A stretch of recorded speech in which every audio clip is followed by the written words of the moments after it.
საქართველოს შრომის კოდექსში შესეტანილი ცვლილებების მიხედვით დეკრეტული შვებულება 477-დან 730 კალენდარულ დღემდე იზრდება.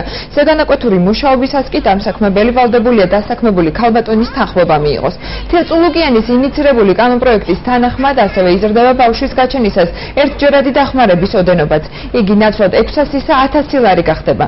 როგორ აფასებენ მოსალოდნელ ცვლილებებს დამსაქმებელთა ასოციაციისა და პროფესიული კავშირების წარმომადგენლები, მათს მომდევნო გამოშვებაში ნახავთ.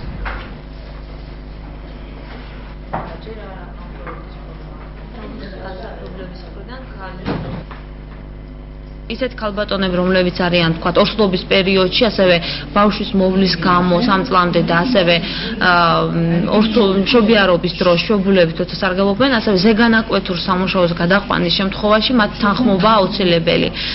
დამატებით იუსტიციის სამინისტროს ინიციატივა ამ დანაწესებს შეიცავს.